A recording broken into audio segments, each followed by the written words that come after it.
तो हेलो बच्चों, स्वागत है आप लोगों का एक बार फिर से क्लास 12 के चैप्टर नंबर 1 ठोस अवस्था के सुहाने सफर पे। पिछली वीडियो में हम लोगों ने सीखा था क्रिस्टलीय ठोसों के वर्गीकरण को एक एक करके सारी चीजें कंप्लीट की थी और लास्ट में हम लोगों ने धात्विक ठोस पर छोड़ दिया था। ठीक है, वहां से हमारा सब कंप्लीट हो गया था। आज हम लोग पढ़ेंगे क्रिस्टलीय ठोसों की तुलना, सारी चीजों को एक एक करके जानेंगे। आप ये भी समझ सकते हैं कि जितनी भी हम पीछे परिभाषाएं पढ़ के आए हैं, एक एक करके वीडियो से अच्छे से एक्सप्लेन करके आए हैं। एक्सप्लेन हम तो सीख चुके हैं, अब हमको अगर याद करना है जल्दी से तो क्या किया जाए, तो इस चार्ट की मदद से हम लोग याद कर सकते हैं। चलिए देखते हैं क्या इसमें। तो हमारे पास लिखा हुआ है क्रिस्टलीय ठोसों के गुणों की हम लोग क्या करने वाले हैं, तुलना करने वाले हैं। तो 4 प्रकार के क्रिस्टलीय ठोस हम लोगों ने पढ़े थे। कौन कौन से थे? आणविक ठोस, आयनिक ठोस, धात्विक ठोस और सहसंयोजक या नेटवर्क ठोस। ये हमारे पास 4 प्रकार के क्रिस्टलीय ठोस हैं। इनके क्वेश्चन बोर्ड में कैसे आता है, प्रश्न पूछा जाता है कि आकर्षण बलों के आधार पर क्रिस्टलीय ठोसों की तुलना कीजिए व इनके एक एक उदाहरण दीजिए। ठीक है, तो आपको क्या करना होता है, क्रिस्टलीय ठोसों के प्रकार लिखने होते हैं, छोटा छोटा सा इसके बारे में लिखना होता है और इनके एग्जाम्पल दे देने होते हैं, बस। तो देखिए, सबसे पहले हमारे पास यहाँ पर दिया हुआ है आणविक ठोस। आणविक ठोस आप जानते हैं 3 प्रकार के होते हैं, आपको अच्छे से पढ़ाया। कौन कौन सा? अध्रुवीय आणविक ठोस, ध्रुवीय आणविक ठोस और हाइड्रोजन बंधित आणविक ठोस। अब इनमें समझते हैं कि ये है क्या। तो हर एक ठोस के बारे में हमें क्या क्या जानना है कि वो उसके जो कण हैं, अवयवी कण जो है वो क्या चीज होते हैं, कैसे बने हुए, उन अवयवी कणों के बीच में आकर्षण बल कौन सा है, इसके बाद उस ठोस के उदाहरण कौन कौन से होंगे, फिर उसकी प्रकृति कैसी है, वो नर्म है कि कठोर है या भंगुर है। ठीक है, उसकी प्रकृति के बारे में जानेंगे, फिर चालकता जानेंगे कि वो विद्युत का चालक है या कुचालक है, और फिर उसका गलनांक कम होगा या फिर ज्यादा। तो देखिए, हमारे पास आया आणविक ठोस। परिभाषा आप जानते हैं, आणविक ठोस के सभी अवयवी कण अणु होते हैं। जिस प्रकार से भैया हमारा क्या होगा, इस तरह से हमारे ये 3 प्रकार के आएंगे, अध्रुवीय, ध्रुवीय और हाइड्रोजन बंधित।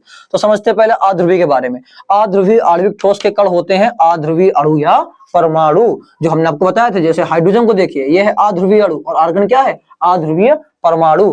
ठीक है, तो हमारा हो गया एग्जाम्पल इसका, अध्रुवीय आणविक ठोस का। अब इनकी प्रकृति कैसी होती है, ये नर्म होते हैं, चालकता इनकी क्या है, ये कुचालक है, और गलनांक इनका क्या होता है, बहुत ही कम होता है। फिर आते हैं ध्रुवीय आणविक ठोस में। इनके कण कैसे होंगे, इनके अवयवी कण जो होते हैं वो ध्रुवीय अणु होंगे, प्लस और माइनस वाले अणु होंगे, और इनमें प्लस और माइनस आने की वजह से आकर्षण बल कैसा होगा, द्विध्रुव आकर्षण बल होगा। एग्जाम्पल इनके क्या है, HCl SO2 सॉलिड फॉर्म में। और इनकी भी प्रकृति कैसी होती है, नर्म होती है। इसकी चालकता कैसी है, कुचालक, ये विद्युत के कुचालक होते हैं। और इनका गलनांक क्या होता है, कम होता है। ठीक है, इनका बहुत कम होता है और इनका उसकी तुलना में कम होता है। ठीक है, मतलब कि बहुत कम तो नहीं होगा, बट थोड़ा सा ज्यादा होगा। ठीक, फिर आते हैं हाइड्रोजन बंधित आणविक ठोस। इनके कण क्या होंगे, नाम से ही समझ में आ रहा है, इनके कण हाइड्रोजन बंध वाले अणु होंगे। ओके, आकर्षण बल कौन सा होता है, हाइड्रोजन बंध का ही इनमें आकर्षण बल होता है। उदाहरण में हमारे पास कौन कौन से हैं, HF H2O NH3। अच्छे से आपने इनकी परिभाषा पढ़ी थी कि जब हाइड्रोजन परमाणु 3 विद्युत ऋणात्मक, प्रबल विद्युत ऋणात्मक कौन कौन से होते हैं, FON, अगर इनसे हाइड्रोजन जुड़ जाता है तो इनके अणुओं के बीच में बनने वाला बंध कहलाता है हाइड्रोजन बंध। ठीक है, इनकी प्रकृति कैसी होती है, इनकी तुलना में थोड़ी सी कठोर होती है, और चालकता इनकी भी कैसी है, कुचालक है, ये भी विद्युत के कुचालक है। गलनांक इनका भी क्या होता है, कम होता है। बट जब तुलना हम लोग करते हैं इन तीनों की आपस में, तो इसका गलनांक सबसे कम, इसका गलनांक क्या होता है, थोड़ा सा ज्यादा होता है, और इसका गलनांक कह सकते हो कि और ज्यादा होता है। ठीक है, फिर आते हैं हम लोग आयनिक ठोस में। आयनिक ठोस नाम से समझ में आ रहा है कि इनके अवयवी कण कैसे होंगे, आयन होंगे, यानी कि धनायन व ऋणायन होंगे। ओके, फिर आकर्षण बल इनमें कौन सा है, आयनिक बंध का, प्लस और माइनस का आकर्षण क्या कहलाता है, आयनिक बंध।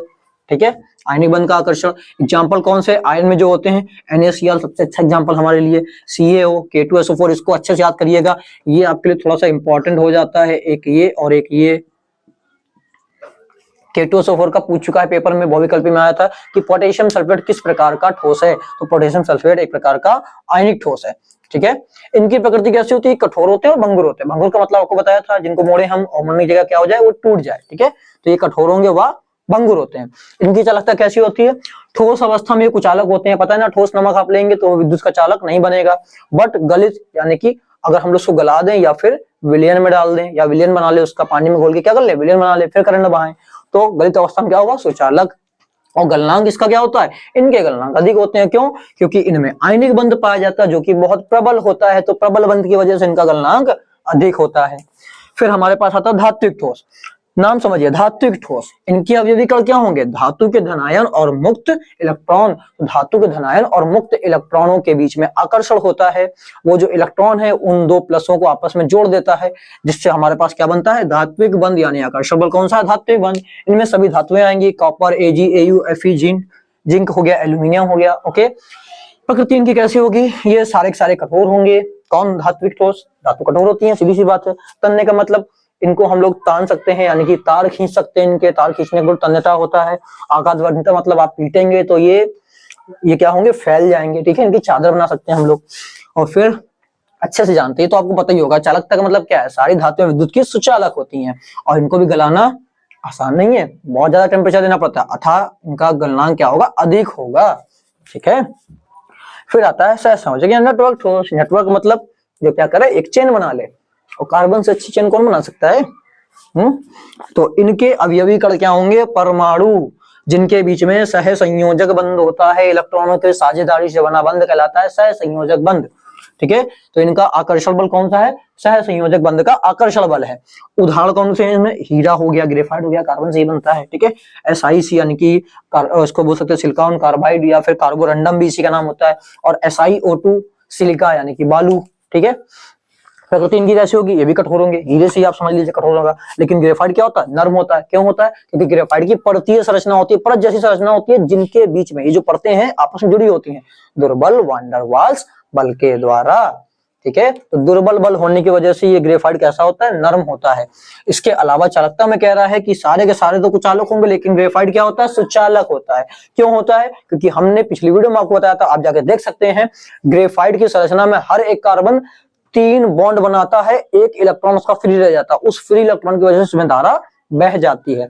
फिर आते हैं गलनांक की बात, तो गलनांक इनके भी क्या होते हैं, अधिक होते हैं, उच्च होते हैं।